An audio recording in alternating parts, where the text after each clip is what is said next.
Today's lesson 2.2 is about constant rates of change, and our essential question is, how can you identify and represent proportional relationships?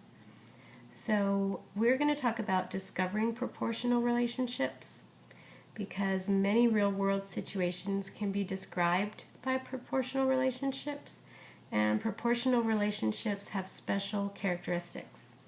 So you can solve a lot of problems by knowing how to solve a proportion. We're going to look at this example. This is going to be example 1. A giant tortoise moves at a slow but steady pace. It takes the giant tortoise 3 seconds to travel 10.5 inches. It says to use the bar diagram to help you determine how many inches a tortoise travels in 1 second. What operation did you use to find the answer? So in our bar diagram, it shows you that in 3 seconds, the tortoise travels 10.5 inches, but they want you to find out, well, then how far does it travel in 1 second?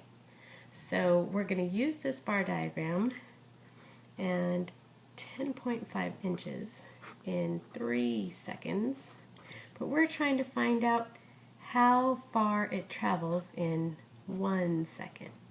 So what I've done is set up a proportion. We are going to see, how did I get from 3 to 1? I divided by 3, so whatever I do to the bottom, I'm going to do to the top. I'm going to go divide 10.5 divided by 3. Remember, when we're dividing a decimal by a whole number, we take that decimal and we bring it straight up. And then we divide as if we were dividing whole numbers. How many times can 3 go into 10? 3 times, which is 9. When I subtract, I get 1, bring down my next number. 3 goes into 15 5 times, and when I multiply, I get a 0 remainder. So we're done. So that tells us that in 1 second, that tortoise goes 3.5 inches, and it asks us, what operation did we use to find that out? We used division. So write that down. Okay, now we're going to look at completing this table about the same problem. Here's our time in seconds, and here's our distance in inches. So if in 1 second it went 3.5 inches, we're going to look at then in 2 seconds, well, if I double 3.5, I would get 7 seconds. And in 3 seconds, it would be 10.5 inches. And in 4 seconds, it would be 14 inches. And in 5 seconds, it would be 17.5 seconds. So every time I'm multiplying by 3.5, because I know that for every 1 second, it's going 3.5 inches. But when we're talking about a constant rate of change, we need to be sure that we're using division to find that constant rate of change. So we're going to set up some division problems. Remember that the fraction bar says divided by for each column of the table, so that we can find the distance and the time, and we're going to write each fraction as a decimal by division, and we're going to put the distance in the numerator and the time in the denominator.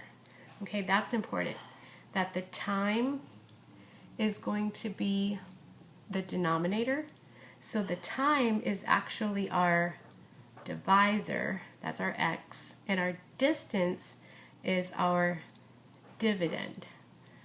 So in the first division problem, the dividend, the 3.5 is being divided by 1. Well, we know that 3.5 divided by 1 is 3.5. And in the second column, we're going to divide 7 inches by 2 seconds.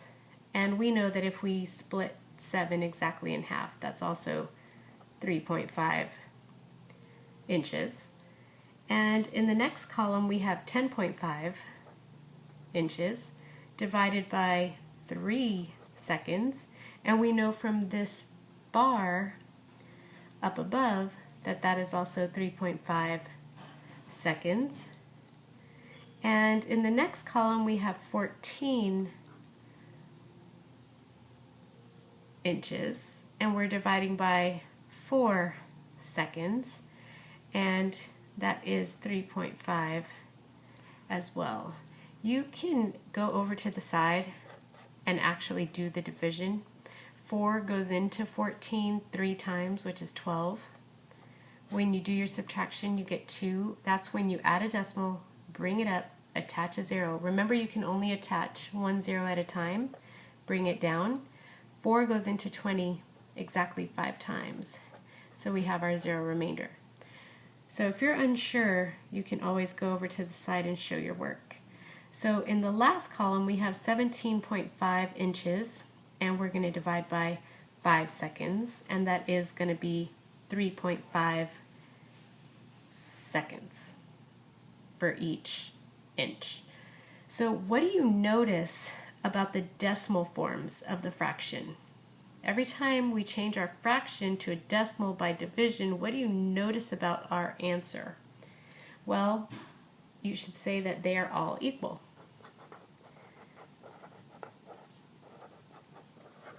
They're all the same. Okay, that tells us that the relationship is constant. We have a constant rate of change. So in the conjecture, it's asking, how do you think the distance a tortoise travels is related to the time? You're going to say the relationship is constant.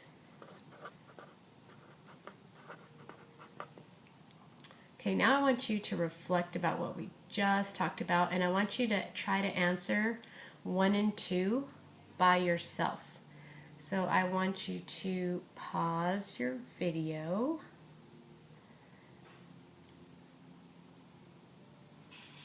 Pause the video.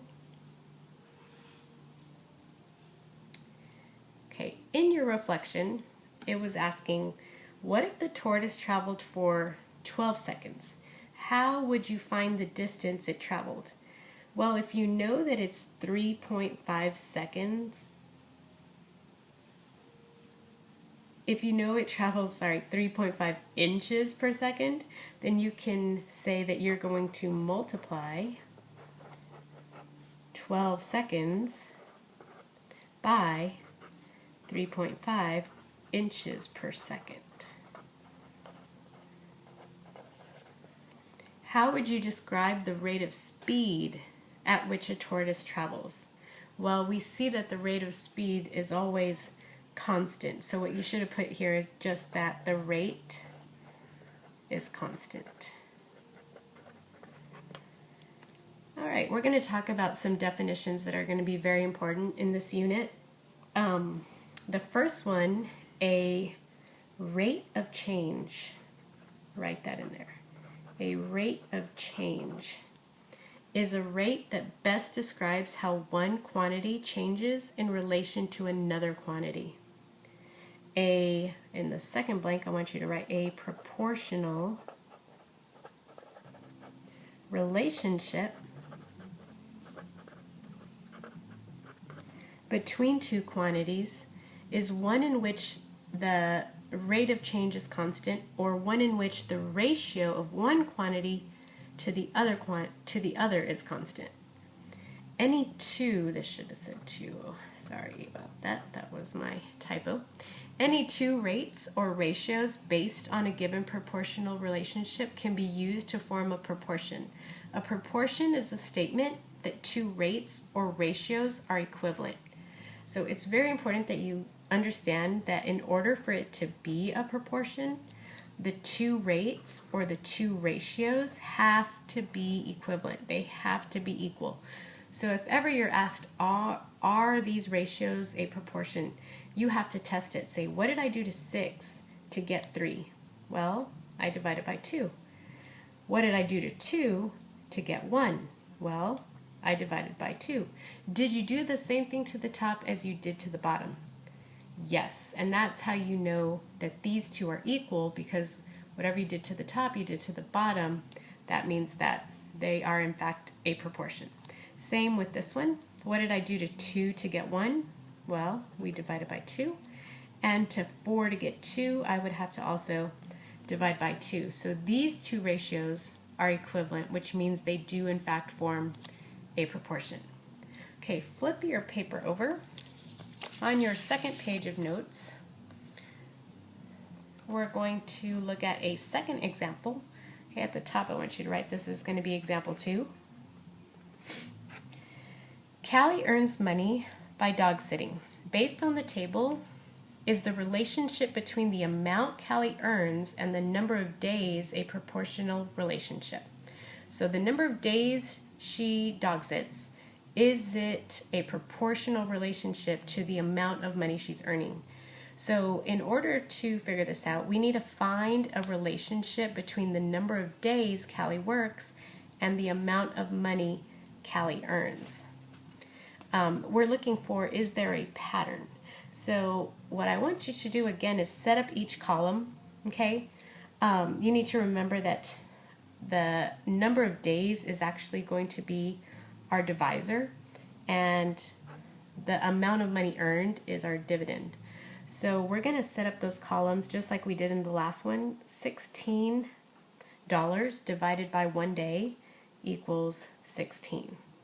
And $32 divided by 2 days equals 16. And $48 divided by 3 days also equals 16. And $64 divided by 4 days also equals 16. And that last one, $80 for 5 days, would also equal 16. So that was a pattern we found. Okay, if I compare those rates, that's $16, $16, $16, $16, they are all equal. So because those rates are equal, that means that the rate is constant, so there is a proportional relationship. And that constant rate is $16 a day. Before I let you try this on your own, I want you guys to look at this little quote over here, this math talk. It's asking, how can you use the constant rate to find how much Callie earns for 10 days of dog sitting? So if you had a separate word problem that was asking you to find out how much Callie earned for 10 days of dog sitting, you can set up a proportion.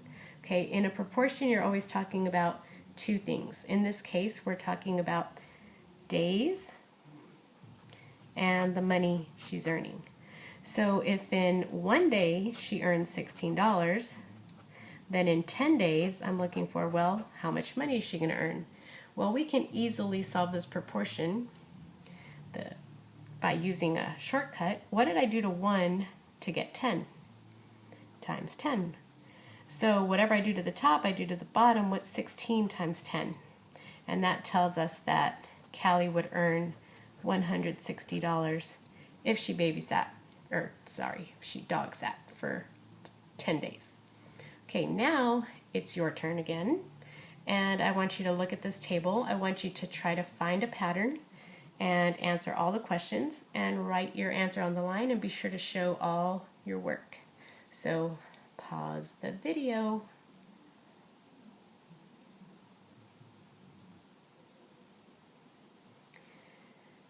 All right. In this table, it shows the distance Allison drove on 1 day of her vacation. Is the relationship between the distance and the time a proportional relationship? Did she drive at a constant speed? Explain. So again, you're looking for a relationship between the distance traveled and the amount of time traveled. So again, I'm going to set up some division problems. The first one, I am doing the miles goes on top and the hours goes on bottom. So if she traveled 65 miles in 1 hour, that means she was going at a speed of 65 miles per hour. If she traveled 120 miles in 2 hours, well, I know that that's going to equal 60 miles per hour. If I do 195 miles divided by 3 hours, I actually get 65 miles per hour.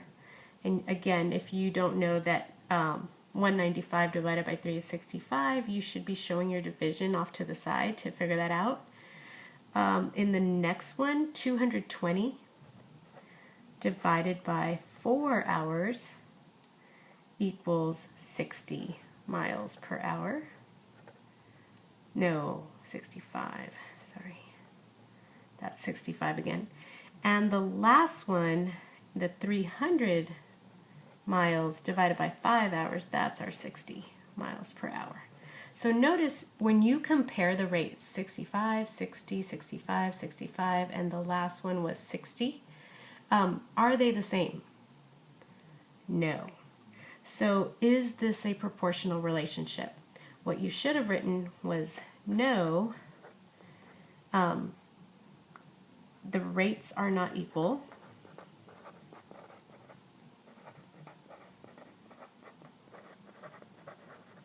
And it is because she changed her speed. So it asks you to explain why or why not. Well, no, they're not equal because she changed her speed.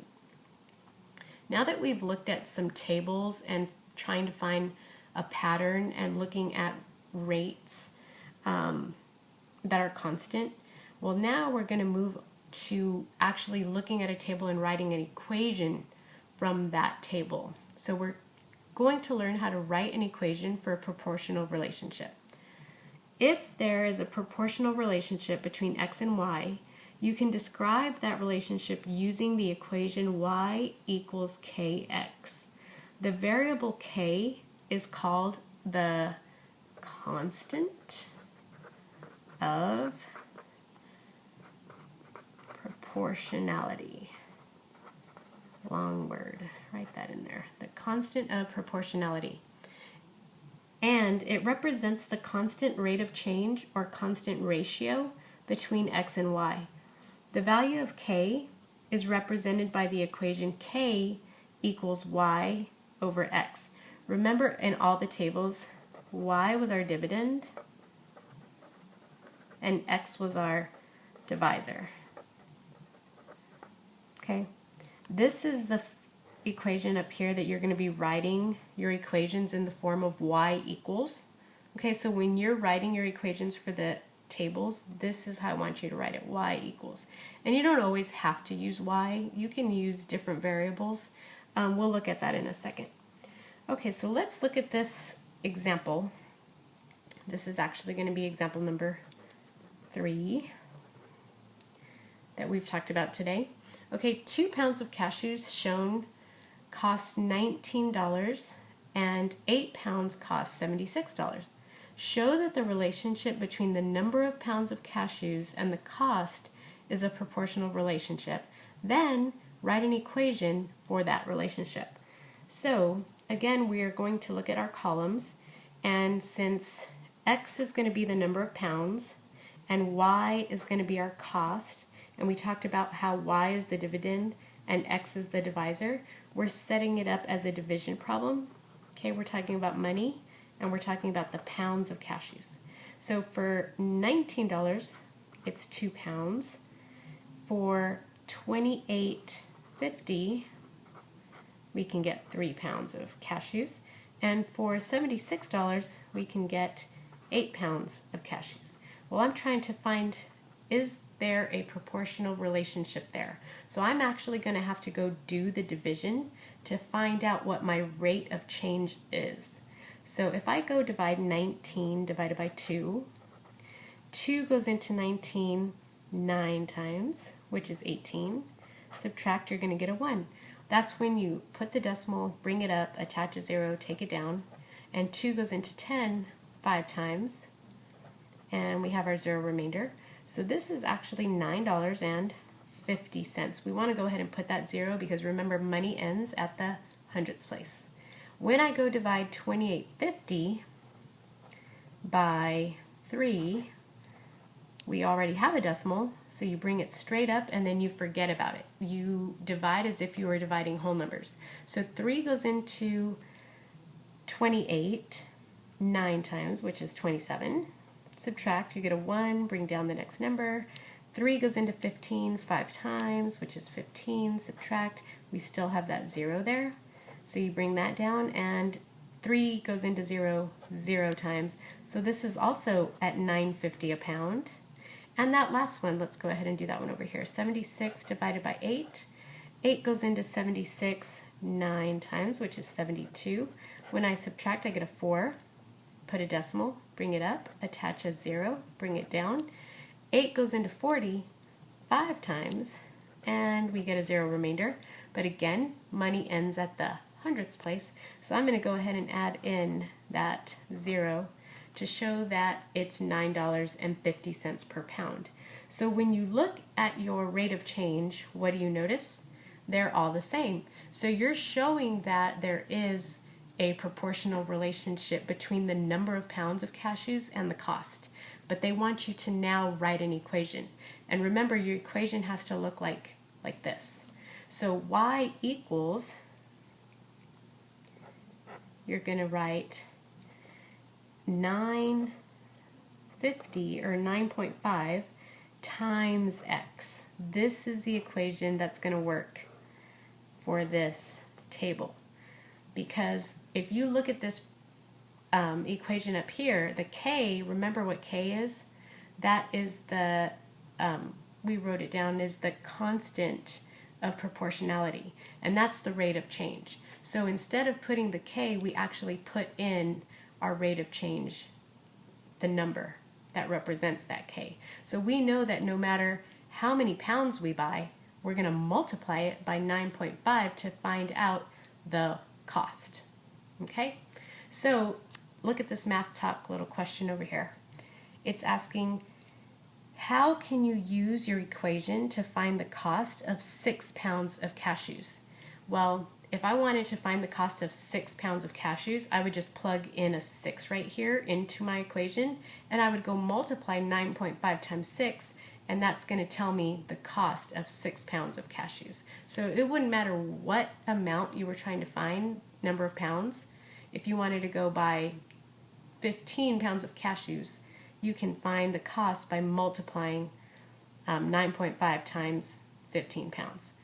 Okay, so now it's going to be your turn to read the problem, show all your work, and come up with an equation for this problem. Pause your video.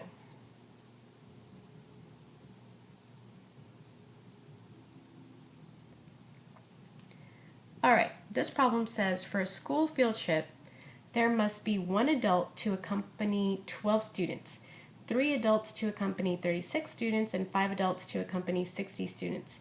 Show that the relationship between the number of adults and the number of students is a proportional relationship. Then write an equation for the relationship.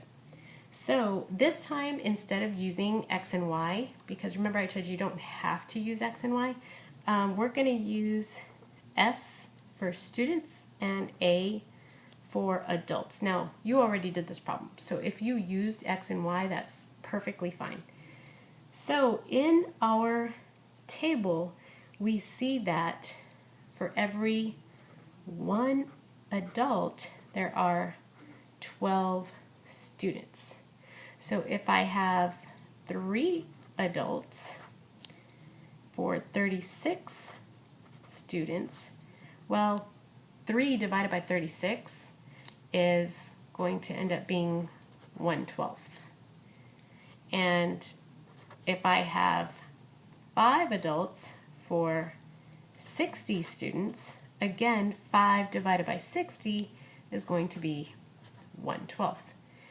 And that's all they gave us in the table. So if I was going to write an equation and I'm looking at those rates, they're all for every 1 adult, there's 12 students. That's a 1/12 ratio or rate, and it's constant all the way. It stayed the same.